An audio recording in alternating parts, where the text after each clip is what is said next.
বিশ্ব গণতন্ত্র দিবস উপলক্ষে বাংলাদেশ জাতীয়তাবাদী দল বিএনপি ফরিদপুর জেলা ও মহানগর শাখার উদ্যোগে বিভাগীয় শোভাযাত্রা অনুষ্ঠিত হয়েছে। ফরিদপুর প্রতিনিধি সাকিবুল ইসলামের প্রতিবেদনে দেখুন বিস্তারিত। বিকেল ৩টায় পূর্ব নির্ধারিত ফরিদপুর শহরের সিভিল সার্জন কার্যালয়ের সামনে সমাবেশ অনুষ্ঠিত হয়।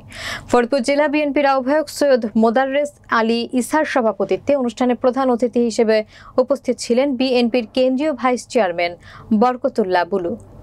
বিশেষ অতিথি ছিলেন বিএনপি চেয়ারপারসনের উপদেষ্টা জহুরুল হক শাহজাদা মিয়া, কেন্দ্রীয় মহিলা দলের সাংগঠনিক সম্পাদক চৌধুরী নায়াবা ইউসুফ, কেন্দ্রীয় যুব দলের সহসভাপতি মাহবুবুল হাসান ভূঁইয়া পিঙ্কু, জুলফিকার হোসেন জুয়েল, মহানগর বিএনপির আহ্বায়ক AFM কায়ুম জঙ্গি সহ রাজবাড়ী, মাদারীপুর, গোপালগঞ্জ ও ফরিদপুর জেলা বিএনপি ও তার অঙ্গ সংগঠনের নেতৃবৃন্দ উপস্থিত ছিলেন।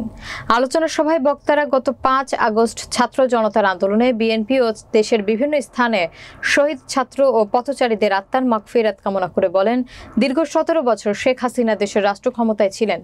দেশে একাধিক ভোটারবিহীন নির্বাচন হয়েছে, জনগণ ভোট দিতে পারেননি। বৈষম্য বিরোধী আন্দোলনে প্রায় 10,000 লোক আহত হয়েছে। সারা দেশে বিএনপির প্রায় 422 জন লোক মৃত্যুবরণ করেছেন। অনেক নেতাকর্মী আহত হয়েছেন। গত 17 বছর শেখ হাসিনা সরকার একের পর এক মামলা দিয়ে বিএনপি নেতাদের হয়রানি করেছেন, জেলে পাঠিয়েছেন, দীর্ঘ কারাবাস করেছেন প্রায় 80,000 নেতাকর্মী। আমাদের প্রতিদিনই আদালতের বারান্দায় ঘুরতে হয়েছে। গত 17 বছর আমরা গণতান্ত্রিক সরকারের জন্য আন্দোলন করেছি, বাক স্বাধীনতা ও ভোটাধিকারের জন্য আন্দোলন করেছি। আগামী দিনের নির্বাচনে সেখান থেকেই জাতীয় সরকার গঠিত হবে। গত 2 মাসে যে সমস্ত ব্যক্তি সরকার বিরোধী আন্দোলনে আহত ও নিহত হয়েছেন তাদের প্রত্যেককে যথাযথ মর্যাদা দেওয়া হবে। শেখ হাসিনা আমাদের নেতা তারেক রহমানের নামে মিথ্যা মামলা দিয়ে বিদেশে থাকতে বাধ্য করেছেন। তিনি অতি শীঘ্রই ফিরে আসবেন।